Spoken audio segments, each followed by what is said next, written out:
Hello and welcome everyone who's joining us for the webinar today. We'll get started in just another minute.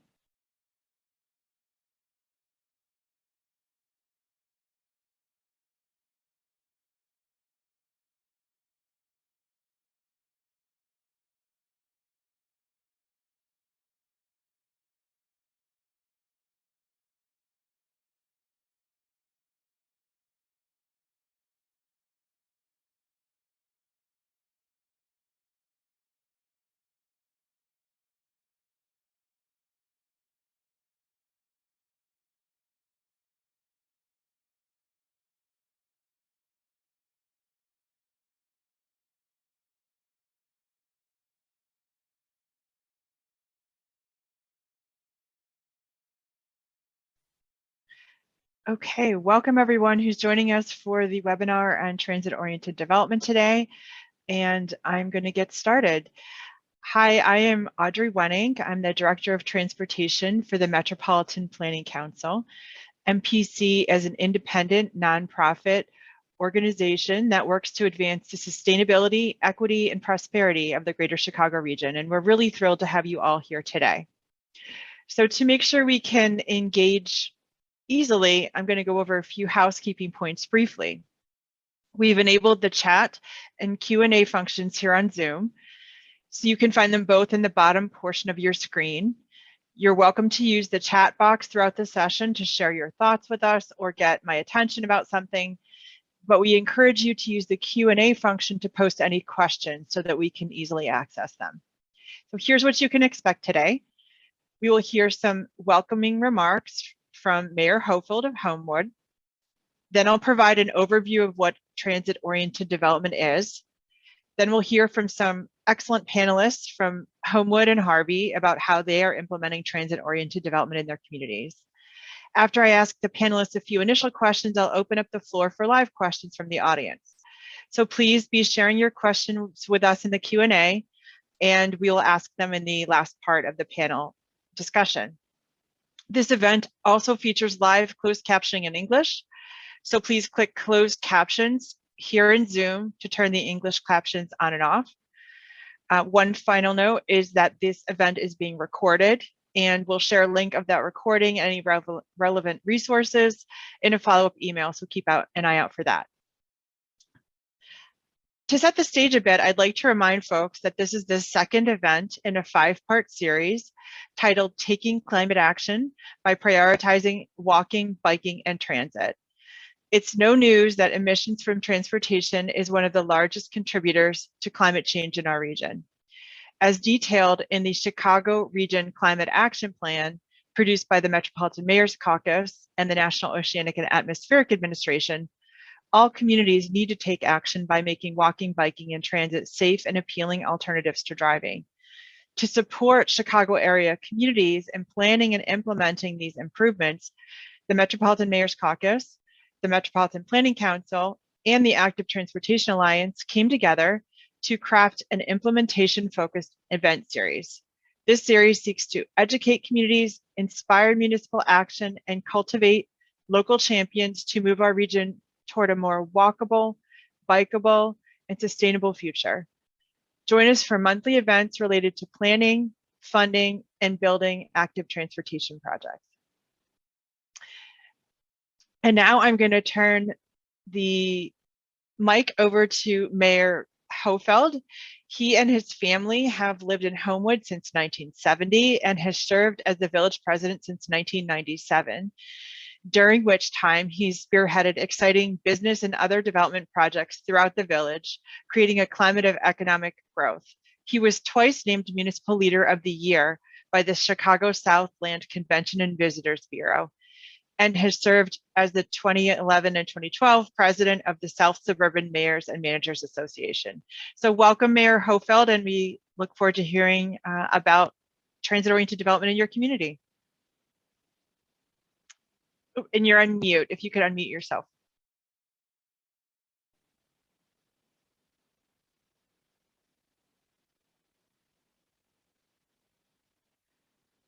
It's still looking like mute.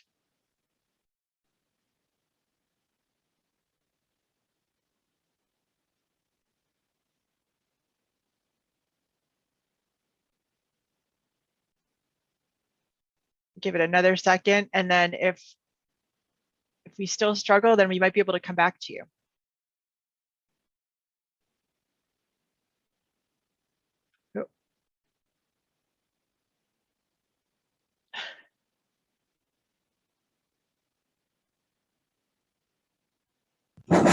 There we go. There we go. Okay. A little technical assistance here.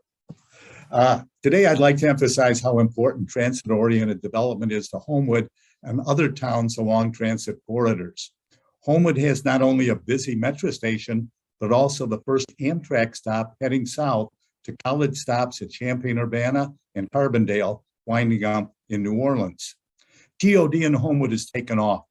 A 36-unit apartment building with a restaurant component is under construction. 3 additional sites are under review.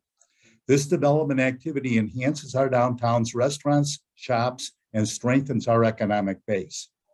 We and developers had expected a great interest in TOD from singles and couples who live in the area and work in Chicago, and also those who reside in Chicago and want to move to the suburbs. But an unexpected factor was the interest we're receiving from seniors. Seniors have expressed an interest in downsizing, wanting to live in our downtown and having access to Metro to frequent Chicago. The previously mentioned Homewood's Amtrak stop also brings additional business to our downtown, particularly restaurants, when families drop off their college-bound students. It's convenient. Homewood has been fortunate to have a newly constructed Amtrak station, and construction of our new Metro station, a rendering of which is behind me, will begin later this year. These public expenditures, along with our investments, creating a walkable downtown and community-centered events, encourage additional TOD. Transit-oriented development is no doubt the key to our downtown's success. Angela Maceras, our Community Development, Economic Development Director, will further share our TOD successes with you. Thank you all. I'm sorry for the delay in the transmission. Thank you so much, Mayor Hoefeld. Yeah, it's not a webinar if you don't have some technical difficulties at some point. So check. Okay, so now I would like to give folks a little background about transit-oriented development to get us oriented before we hear from our panelists. So I am going to walk through a few slides about transit-oriented development concepts that are documented in the Climate Action Plan, which was referenced earlier, this entire series being inspired by the Regional Climate Action Plan, and the intention is that the plan include actions communities can take in a range of areas to both mitigate and adapt to climate change. So I'm going to walk through the next slide. So what is transit-oriented development? At the most fundamental level, transit-oriented development is density, the amount of development per acre permitted on a parcel under applicable zoning. It's also mixed use. It's a situation where you have housing and jobs and amenities near each other, not zones that are exclusively one or the other. And it's a place that's walkable. Not only should you have sidewalks, but they should be well maintained and ADA accessible, and you want to have a pedestrian design development. So buildings are close to the street, parking lots are relegated to the back. So there's a real complete streets orientation. On the next slide, I want to talk a little bit about even some more details about what transit-oriented development looks like. So it should be located near high quality transit that's high frequency.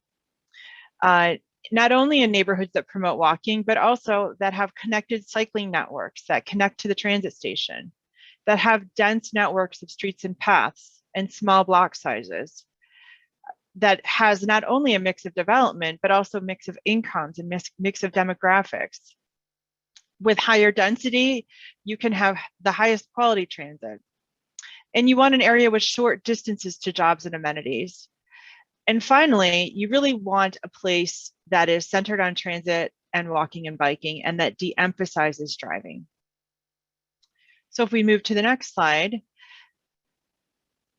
Mayor Hoefeld gave a great synopsis of why it's working in Homewood, but transit oriented development is really an important part of the Chicago region's development patterns. We have a rich history of transit in this region with rail lines that Metra and CTA operate on that were built more than 100 years ago. Metra has 11 lines radiating from downtown Chicago, and there are 241 Metra stations and 145 CTA rail stations in this region. We have a ton of places where people can build TOD.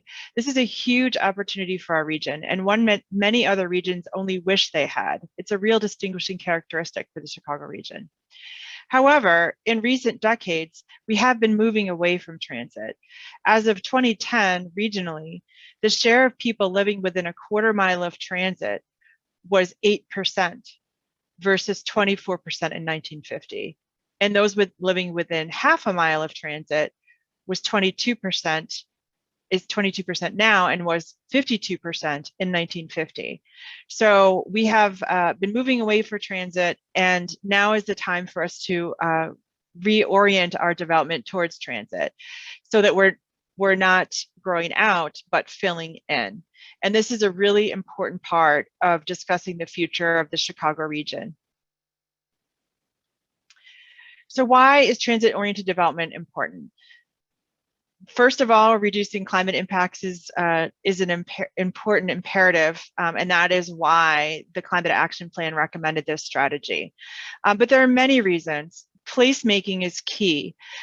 We see that in communities that really leverage their transit stations, placemaking makes for very vibrant communities. During COVID, more people have become more attentive to their home communities. They want to live in vibrant places.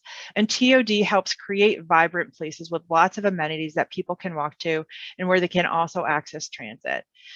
If you're going to create density, one of the best things you can do is create gathering places for the community, places people want to be. As we come out of COVID, this is a great time to rebuild community cohesion. And sometimes it happens organically, but sometimes it needs to be catalyzed by government. And that's what we're going to hear about today. We can also see the many points on this slide that we've already touched on: active transportation, diverse housing, reduced emissions, and increased amenities. And also there's really high demand that we're hearing from both millennials and seniors. And then lastly, in this time, where the cost of owning an auto is so expensive, the fewer autos a household can have means more disposable income to spend at local businesses. So if we move to the next slide, here are a couple pieces of information from a recent report that the Metropolitan Planning Council did called Transit Means Business. And these graphics show how economic activity is more resilient near transit. In our last big recession, job creation occurred within half mile of rail transit stations, while everywhere else lost jobs.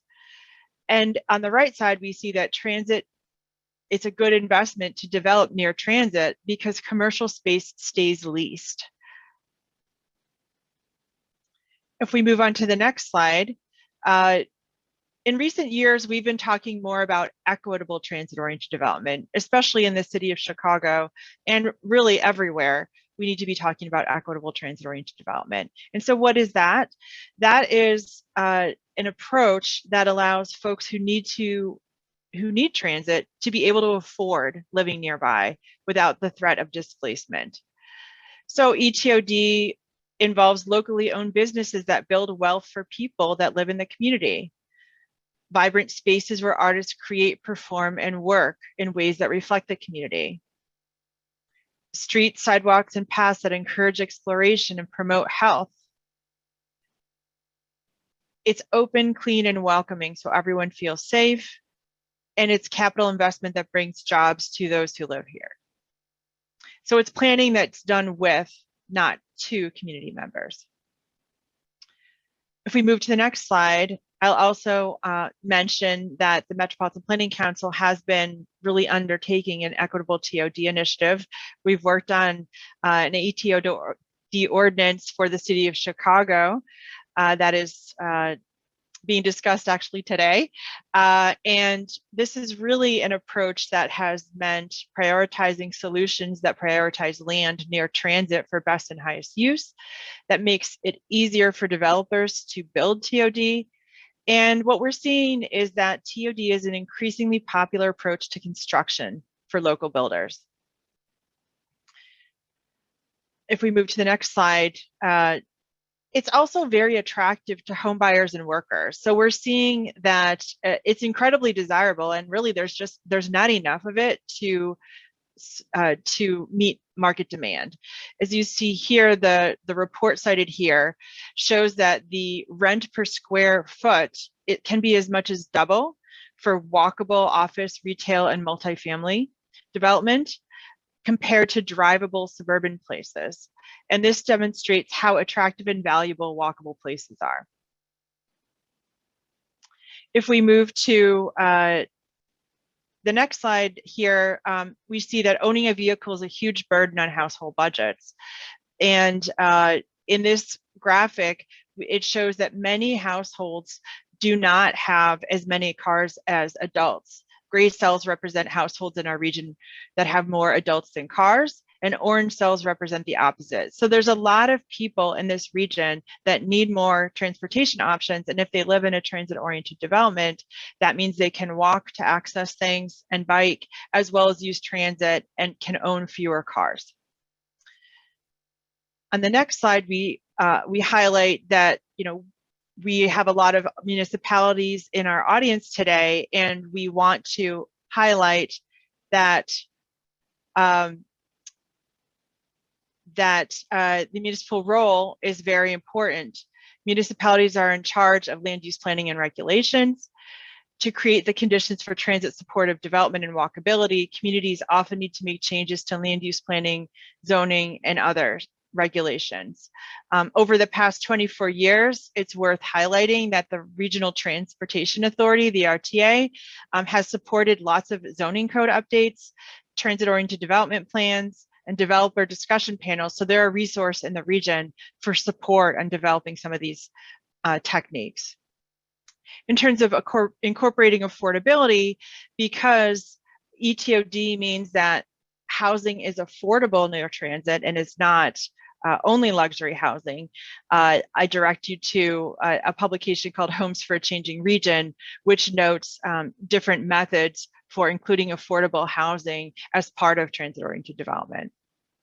And then lastly, I just want to highlight that there's a new tool in the market that was developed by the Metropolitan Planning Council and the Center for Neighborhood Technology, which recently went through a major update. It's an Etod Calculator, and this will enable analysis for any parcel throughout all of Cook County, and it quantifies the benefits of transit-oriented development in terms of reductions of emissions, reductions in SOV, single occupancy vehicle trips, increases in local spending, and increases in tax revenue. So it's a really helpful tool.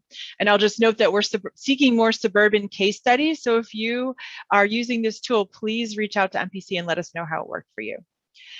And so with that, I'm going to wrap up my part of the presentation. And I'm so pleased to have some of our partners who can speak about what's going on in their community. So first, I'm going to introduce Angela Misaros, who's the Director of Economic and Community Development in Homewood. She advises on economic development strategy and execution. A primary focus is revitalization of downtown through transit-oriented development. She holds a master's degree in public policy and urban planning from the University of Illinois in Chicago and is a member of the American Institute of Certified Planners. She also serves on the board of the Homewood Arts Council and the South Suburban Land Bank and Development Authority. So with that, we'll turn it over to Angela.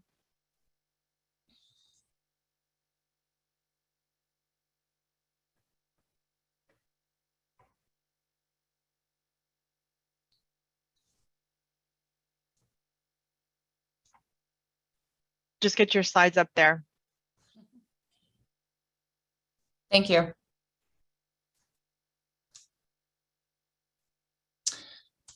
Thank you. I'm going to talk about transit-oriented development in Homewood. Homewood, Illinois is located approximately 25 miles to the south of downtown Chicago in Cook County. Homewood began with transit. Before there was a town, the tracks were laid and the rail depot completed for the Illinois Central Railroad in 1853. And Homewood was officially incorporated in 1893. In the early 1900s, as many as 10 trains a day brought golfers to the country clubs near downtown Homewood, before it was downtown Homewood. And today the train line is one of the most active on the Metro Electric line, and Homewood has close to 20,000 residents. The Homewood station hosts the Metro Electric line, the Amtrak City of New Orleans train, as well as Canadian National Freight. Metro connects to downtown Chicago Loop in 35 minutes. Millennium Park, Museum Campus, University of Chicago are also connections. And the Amtrak trains run to the University of Illinois with access to Eastern Illinois and Southern Illinois University. The electric line also connects to the South Shore line with stops to South Bend, Indiana. Access to transit is important for a vibrant, active downtown. The village has outlined objectives related to our vision for TOD, and most important to us are a commitment to downtown Homewood as a regional draw for the south suburbs and a mixed-use transit-oriented development of key sites. We have dedicated a lot of resources to creating an active 18-hour downtown and to increasing residential densities to downtown that we know support transit use and enhance our economic base. We also wish to provide in those residential developments a wide range of housing products and to improve physical conditions by expanding our streetscape through all of downtown. Next. In realizing this TOD vision, the village has invested in public improvements in order to create that active, inviting, walkable downtown. These include installation of extensive pedestrian-oriented streetscape, a network of bikeway trails, the first actually in the south suburbs. And the village converted a segment of Martin Avenue, a small segment, to a town square, which is now home to village and community events that bring people to our community and to downtown. Those include for example, an artisan street fest. We have farmers markets Saturday mornings and Wednesday afternoons, fall fest, holiday events. And so the village also invests in public art, a lot of things that we do to make it a comfortable, walkable downtown and to bring people. Next, another key element of our vision is creating a regional attractions, offering educational, social, cultural experiences and amenities downtown. In 2015, village officials explored the option for development of a community science center. And we acquired a former funeral home that is less than 2 blocks from the metro station. So the Science Center now has interactive programming activities designed to make science and technology a greater part of the community and to foster an active downtown. Another potential attraction is conversion of a village-owned auditorium into a performing arts center.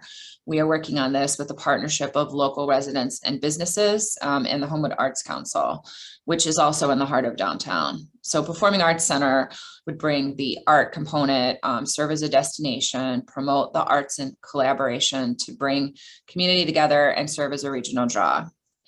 And if people come to Homewood, we want them to stay and make a weekend of it. So the village provided incentives in 2015 for conversion of a downtown bank into a hotel and restaurant. Le Banc Hotel is an 18-room boutique hotel, and La Voûte is a fine dining restaurant, which opened in 2015. And though our goal is to get people to use alternative transportation, parking is still a very important amenity to support transit. So particularly shared parking. And we recently acquired a commuter parking lot. Could you try again? For parking after hours and on weekends. And this makes it possible to pursue the arts center and the redevelopment of the key properties, such as a Village Hall parking lot in downtown. Next.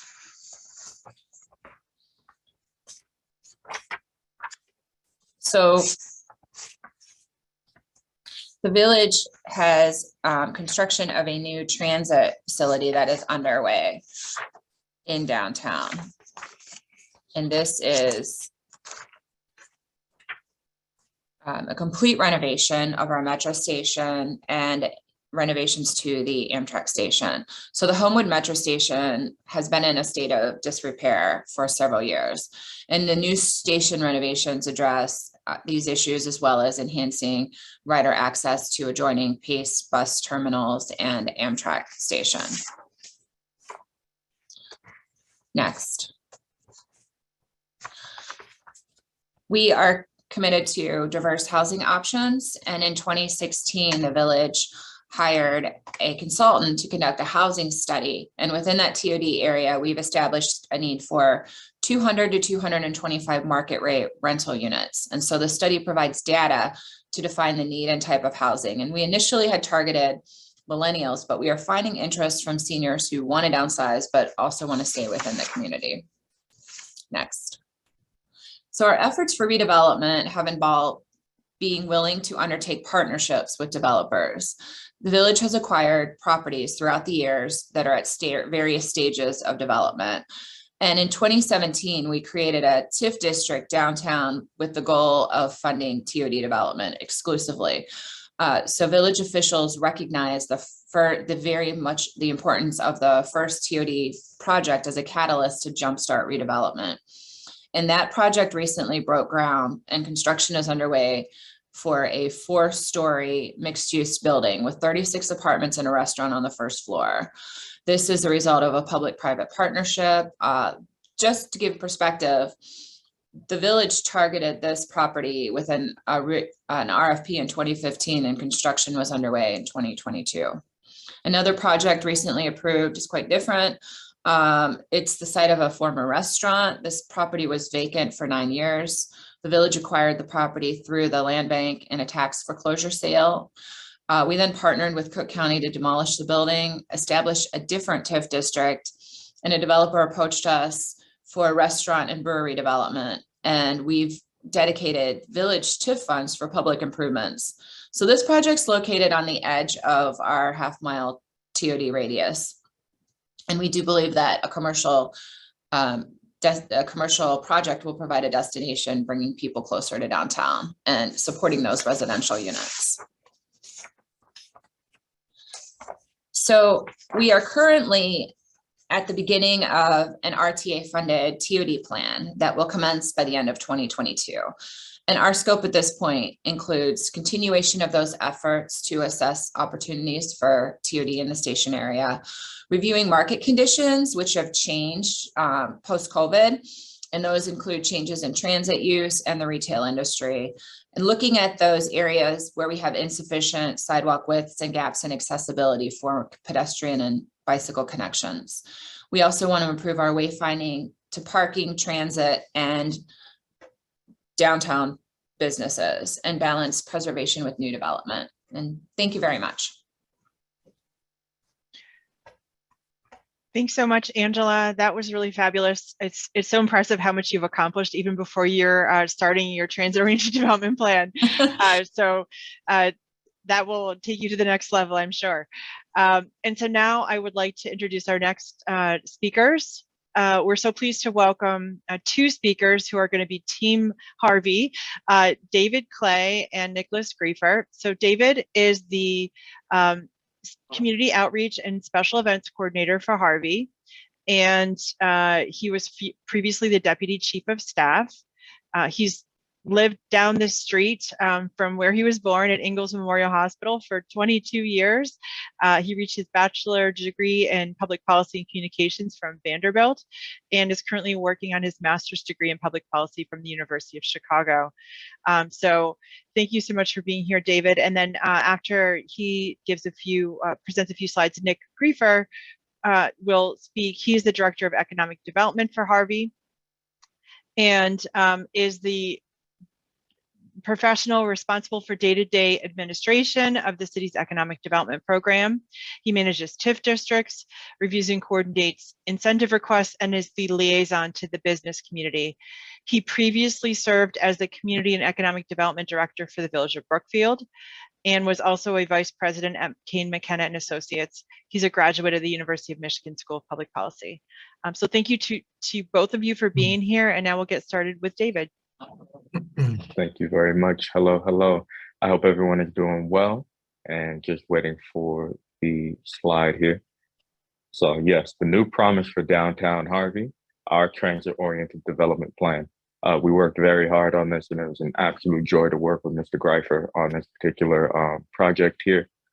Having only being 22 and living in this community my entire life, this is a big change, and it really does validate my time here in the city of Harvey, knowing that everything that I do, it can and will have an effect on the people that live here, who are often my friends, my family, or honestly just the neighbors down the street. So with that in mind, next slide. So as you will see here, this is a map of our transit-oriented development area, right? And it's a pretty odd shape, right? A semicircle matched with what seems to be a square. I like to think of it as a key. If you look at it, it kind of does look like a key. And in many ways, it is the key. It's the key to Harvey's future, because through transit-oriented development, Harvey can really build back to what it used to be. Growing up, I heard that Harvey was the hub of the South Suburbs. We had the first mall in the South Suburbs. We were the community that was the leader in a lot of ways, right? However, over the past few decades, that seems to have slipped, but we're getting back to it. And one very noticeable feature of our transit-oriented development area that you see here is that it is very dense, full of these different colorful blocks, each one highlighting a different type of key institution. We have a lot of key institutional partners here in the city of Harvey. Thornton Township High School, one of the biggest and honestly best high schools in the region. Sorry to anybody else. Ingalls Memorial Hospital, many parks and many other businesses and organizations who hand in hand with the city of Harvey work with us in a partnership model to get things done. Because at the end of the day, Harvey needs partners. We are a partner. Our model is partnership, and we want to make sure that every step of the way that we do, in so far as development is concerned, is done hand in hand with our partners, because honestly, it's going to take a big lift for us all. So next slide. So here we have some highlighted projects that we want to talk about insofar as things that are really kicking off this transit-oriented development strategy. If you look, the first picture to your right is the new transportation center that is being planned between Pace and Metro. Now, this is big because nothing like this has ever been done, a collaboration between these two entities. And insofar as dollar amount value, right now, we can say it's about worth $9 million. However, that cost is only going up and up and up insofar as the investment amount, because through engineering and planning, they're seeing that this is a really robust opportunity to do something truly earth-shattering, truly influential, and very much something monumentous for the city of Harvey. Then directly below that, you will see our old YMCA building, known now as the South Suburban Senior Housing Building, owned by POA. And through IDA money, the Illinois Department of Affordable Housing, they have received, I believe, about $13 million in investments to improve the building internally and externally. And that looks like improvements to make it more green and to ultimately improve the quality of life for our senior residents. And then moving to the left a little bit, we see our new planned Harvey Lofts complex, which would be workforce housing, which seeks to house people like me, 22-year-old young professionals who are just getting into the field, who might not be able to afford the rent costs that are plaguing the nation right now. And obviously housing is a foregone conclusion for someone my age. And so affordable housing projects very much like this are necessary in a community that's looking to make its demographic structure a little younger and ultimately promote housing and ultimately economic activity in our downtown region. And then finally, have good old Ingalls Memorial Hospital, day one for me. And they are doing a lot of investment as well. Usually what happens is the funds that they get from profits are often invested in the area around the hospital. But in general, they've been an absolutely wonderful partner in recent years in getting things done in the city of Harvey, especially within our administration. And a final point for me, everybody, 154th Street is really the main vein here. insofar as where transit-oriented development is being centered. We are looking to have that street up and down be filled with businesses, economic activity, and just general activity in all, which we will get into. And we just want to make it a more civic space, a more economic space, and ultimately a space that shows that Harvey is once again on the rise. And the key to that development is our transit-oriented development plan. So I'm going to pass it off to Nicholas Greifer, and I'm excited to talk to you all. All right. Thank you, David. So yeah, we have a brand new TOD plan. It's hot off the press. We adopted it in February. It's available at the RTA website if you want to actually take a look at the full report. Thank you, Maggie. So yeah, feel free to download that after the webinar. So we've been doing a TOD plan with a twist. David mentioned it's an unusual shape. What we did intentionally was really to draw in the community stakeholder, which is Ingalls Memorial Hospital. So we wanted to make that part of the TOD plan study area. It's also part of our TOD TIF district. So right in concert with the TOD plan, we established the TOD TIF district that will provide over the next 23 years the financing tool for the TOD plan to be implemented. Another distinguishing feature of our TOD plan was our partnership with ULI, Urban Land Institute.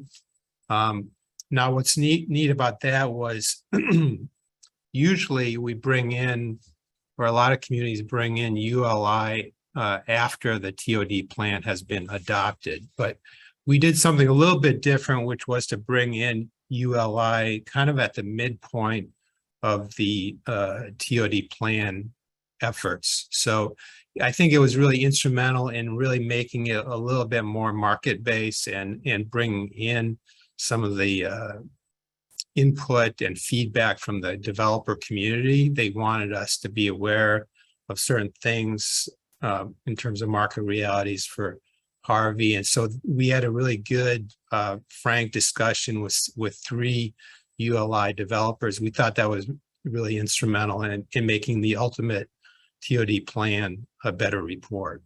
Next slide. You can shift to the next one. So this is just a slide showing how we combine the 2 anchors, the downtown and the medical district. 154th, as David indicated, is an important commercial connector, and that leads to Ingalls, but it also increases walkability. And in fact, we have broken ground about 2 weeks ago in a Invest in Cook grant that is resulting in sidewalk improvements and ADA compliant improvements. So you can actually walk safely, conveniently from the medical district to the downtown. Next slide. As you know, TOD, an important part of any TOD plan really is density. We want to leverage the transit assets like any TOD TIF district with more density. And the way to do that is to get not just the multi-story, 5-story buildings, but also get density in other ways. So this graphic, which our consultants put together, a nice little graphic, illustrates how you can get to density in different ways. It's not just the 5-story buildings that often generate controversy, but it's also, smaller forms of density like townhomes or narrow lot homes. You've seen that in communities in Lake County and in Skokie, actually, narrow lot homes in a suburban setting, which is to me, kind of innovative. 6 flats, you've seen that. So we are trying to do different ways to get to more density, ultimately increasing the population that lives within that quarter-mile, half-mile radius. Next slide. This is just zeroing in on some of the types of buildings that we are trying to redevelop in our downtown area. That's the Civic Center, but it's also the Transit Center. Of course, we are in the middle of phase 1 engineering for a really exciting new proposal funded by State of Illinois bond program to create our first joint Metra and Pace Transit Center. So it will be not just a rebuild of the Harvey Transportation Center, but also a consolidation of Pace and Metra. That's going to take place over the next 3 years. By the way, we just broke ground on a new Metra station on 147th. So that's outside the boundaries of our existing TOD plan area, but it is one of our assets further north. Next slide. One of the things I've seen in more recent TOD plans, and certainly in our TOD plan, was a major point of emphasis on creating public gathering spaces. So we were fortunate to have a really good consultant team. The lead consultant was Skidmore, Owings and Merrill, HNTB, and then Kretschmer Associates, and then finally Site Design Group. And Site Design Group, I believe, working with the lead consultants, Skidmore, Owings and Merrill, developed this signature public space concept. So this, and then you can jump to the next slide. This will really tie together both sides of Broadway. Broadway is our main north-south connector. So you see, we had two options delivered to us by the consultants. One was a civic green gathering space next to City Hall on the north side of City Hall, and you see the graphic below it with a connecting pedestrian pathway across Broadway with the appropriate landscape treatments. That was the first option, and the next slide shows the second option, which is a slightly different approach taken by the site design. So this is going to be a great tool for us, not just to create a vision, but also to really help us go after grants over the next 3 or 4 years to actually realize that vision. Next slide, please. And so this is a different way of demonstrating or showing the public gathering space concept. So we had some really high quality renderings developed by the site design group. And you can see how transformative a good public gathering space can be. So if we are able to execute over the next 3 years, 4 years on this, this would really dramatically change the northern part of our TOD area.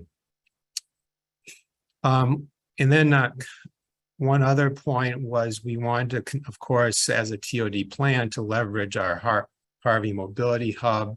That means, of course, working with Metra and Pace to be, I guess, a partner with them on some of the ongoing improvements that are being looked at, including the Pace Pulse that will connect into the city. Next slide. And then finally, this might be our last slide or next to last. We are implementing complete streets. We have a complementary complete streets plan. So these are the kinds of things we want to do. 154th is a good example of complete streets where we're enhancing walkability. And we're also enhancing it on the north-south streets too, including Broadway. I think we may have one more slide. And then this is really kind of it's kind of technical a little bit, but we are creating an integrated network of bikeable streets, including class 1 multi-use paths and certain east-west streets, including 155th, to really facilitate going forward over the next 10 years and a really integrated network of safe, bike-friendly streets so that bicyclists can also use the streetways. So I think. And with that, I'm sorry, Nick. Yeah. Oh, go ahead. I just wanted to, I'm sorry, everybody. And I just wanted to add that over this TOD development experience that I've been working very closely with Nick on, Harvey has learned that when you rely on the most basic form of transportation, the most elemental form of transportation, which is our legs, cities thrive. Yes, of course, cars have dominated not just the region, but the country for what seems to be decades. we are now seeing, and what we've been learning is that when you just rely on the good old Texas ponies here, 1 and 2, development still happens, and it happens in a much more friendly and a much more sustainable and ultimately a much more resilient manner. And we're very excited to see how this turns out insofar as this focus on not just, the most basic forms of transportation, our legs, but also through biking and through mass transit, such as trains and buses and things of that nature. We're really just trying to make Harvey livable again and ultimately build a better Harvey. And once again, I apologize for cutting in there, Nick. No, you're good. You're good. Thank you for that. Thank you to you both, David and Nick, for telling us about Harvey. And David, it's music to my ears. I love hearing how you describe the importance of walkability. I also want to invite Angela onto the panel, because we're going to be starting our panel session. And I want to just flag for folks that please do generate questions in the Q&A. Now, there have been a few, and Angela's on her game and has been answering them. So they're there. If you want to know about what funding was used to demolish the commercial building downtown, that the answer is there, as well as about gathering feedback and Homewood from the community residents. So there's a couple answers there. But please do provide any more questions that you have. We're here to give you some lessons learned from these experienced folks that have been making TOD happen in their communities. So I think I'll start with some questions here, and we'll see if we get some additional ones from the audience. I think maybe we'll pivot off of David's point about walkability. Can you even talk more? I know you guys are pretty much rock stars, having a complete streets plan and a TOD plan. Is there anything else you would add about how having those plans will accelerate walkability around the transit station?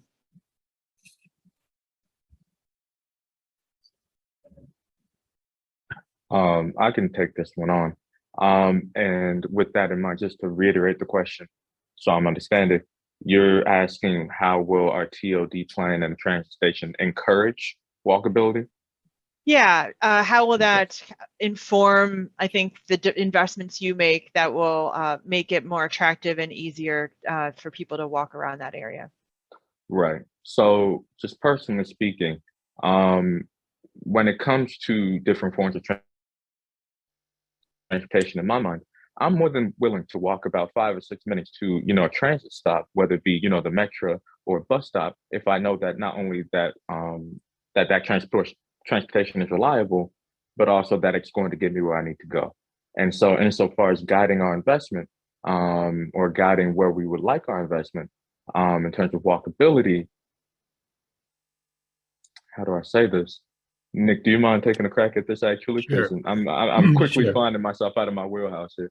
Yeah, I think, Audrey, to your point, I think these plans are not only high-level plans, but they're pretty granular too. So, that if you flip through the TOD plan, you'll see that it talks about specific types of bikeway improvements, depending on where the consultant's designated the type of bike lane treatments.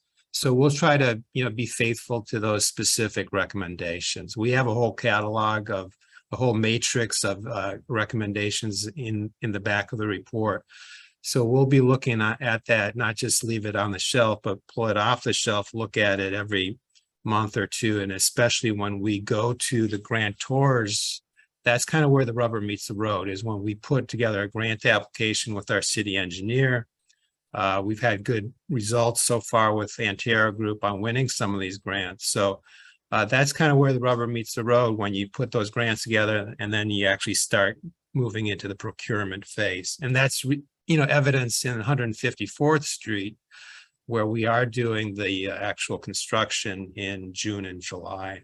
So you're seeing some of those ADA accessible crosswalks and new sidewalks and so forth.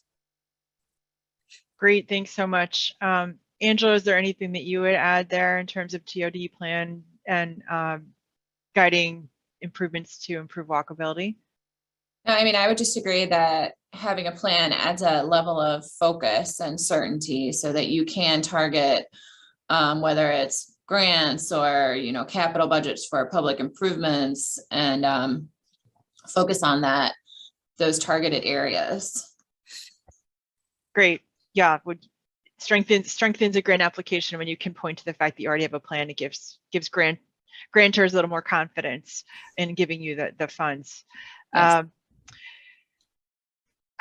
So let's talk a little bit. In my presentation, I talked a lot about the equity part of equitable transit-oriented development and the tension between making a very attractive and desirable place, but how you need to build in affordability. Could each of you kind of tell us how you are thinking about providing housing for all income levels in your transit areas? Sure. I mean, I think what's interesting is that the market rate housing in Harvey is pretty affordable. It's just where the market is right now. So I think there's kind of a natural supply of affordable housing without incentives. However, we did get working with a new developer in the Harvey Lofts project that David mentioned. That's going to be heavily financed through IDA's 9% low-income housing tax credit. So that will certainly guarantee for the workforce housing that's getting built there pretty much a guaranteed supply of high quality workforce housing over the next generation, really. Same thing with the POA building. That's senior housing, but that's going to be with the IDA protections and the IDA financing that will guarantee more affordable, attainable senior housing. Where I would agree. We're also looking at projects that would have IDA financing, so there would be a guaranteed affordable housing as defined in that financing. But I would agree with Nick. We see the community as affordable, and providing a variety of housing options makes it more affordable, maybe for that person who isn't going to buy a house. But we want units planned to be market rate, but they're smaller units, they're closer to transit. And also in the region, compared to properties in Chicago Loop or the suburbs, they're very affordable. So great, thank you. Let me go to there are a couple questions that have popped into the Q&A. One about whether Harvey did public outreach as part of its TOD planning. Tell us about that. Absolutely, and David can elaborate, but we had an interesting approach where we did this during COVID, as you know. So it really kind of had forced us to up our game a little bit and really try harder to get public input. So we did that. I think we used a combination of some, not a lot, but some in-person meetings with the masks on. But we also did on back-to-back nights, we did a lot of Zoom calls, Zoom webinars as well. Right, and just to elaborate on that, just given COVID, that was really our main way of reaching out to the community. And so we definitely try to make these essentially committees to make sure that, every step of the process and there was being articulated, and not just that, along with these steps being articulated, input was allowed insofar as, oh, what do you think about having this here? And then, they will go into explaining, oh, I think it would be good here, but what about here? And that engagement, especially from this community, is essential because it lets us know exactly where to pinpoint a lot of these investments and a lot of these things that are growing from this investment. So in a sense, I guess you could call it very much more targeted. But yes, as Nick said, COVID kind of limited our ability to really get out and put out the feelers, but even still, we got a good amount of community outreach and a lot of good input, which is why we are very confident in our TOD plan, just given the fact that we believe it will have a lot of buy-in. Great, thanks so much. Angela, I know you haven't done your TOD plan yet, but there's a question about the former business suites that may not be used anymore during to people staying remote. Can those suites or buildings be refurbished into affordable housing? That's a good question. I think that, we recently acquired a building that is an office building that the feedback that we're getting though is that there isn't enough office space. So I think that, our goal is to turn it into residential housing. But, keeping the building and converting it, I think they're probably building code issues that may make it difficult. But yeah, so that would be an option, possibly. Great. Another question that I think is important to talk about is how important is political leadership in making these types of developments and plans happen? How is that manifested in your communities? I would say it's absolutely vital. I mean, I think at the front end, it was vital, and at the back end. I mean, the Mayor Clark, he's injected a lot of vision and energy into the last 3 years of his administration. And one of his priorities, practically as I stepped into my office on day one, was take a look at the old TOD plan, think about updating it with the brand new TOD plan, which is what we did. But then at the back end too, I mean, it was important in terms of him helping us as staff sell the TOD plan to the community, because, generally it's been embraced, but there's always certain fears and concerns about what the ramifications are of density. So it's not just in, the North Shore, but in the South Shore and the South suburbs too, that there's concerns about density. And I think we actually helped address those concerns. Yeah, I would agree. For us, political leadership is extremely important. I mean, you heard from our mayor, village president, is very supportive. And I think without the support of the village president and the village board, we wouldn't have, none of the projects would have happened. We rely on their direction for all of our development, but also relationships with other local taxing bodies are essential. I think especially when you're looking at TIF districts, and also county and state legislators for funding support and legislative support. All of that plays a role in anything that you do regarding development. And just in general, under Mayor Clark here in Harvey, that political leadership absolutely is crucial, because with his direction and with the vision that he not just sets internally at this, at the organizational level, but also out in the open at the community level, allows us to really focus on a whole of government approach. So from the top to the bottom, if the goal is progress, which the mayor often says, we promise progress, it really does drive us here internally to make sure that these things are getting accomplished. And without that, I mean, that will is simply not there. But given the fact that he is spearheading this and is the first one through the door, that really inspires us to go and follow in his lead and make sure these things do happen. Great. So in the last minute or so we have, would each of you like to give just one, quick piece of advice for other communities that might be thinking about this or wanting to undertake? What's your hottest bit of advice for them? I mean, from my perspective, being patient and thinking outside the box. These projects take a long time. If it doesn't work the first time, try another way. We've had, that's what we've had to do, several attempts at getting development through, and maybe it's not the right project at the right time. Yeah, I would say practicality is important. I think, I mentioned ULI. I think having them early on in the process was really helpful. We also had benefited from Kretschmer Associates, their study, which really made the ultimate report more practical. And then just kind of a more of a craftsman advice, especially for the municipal planners out there.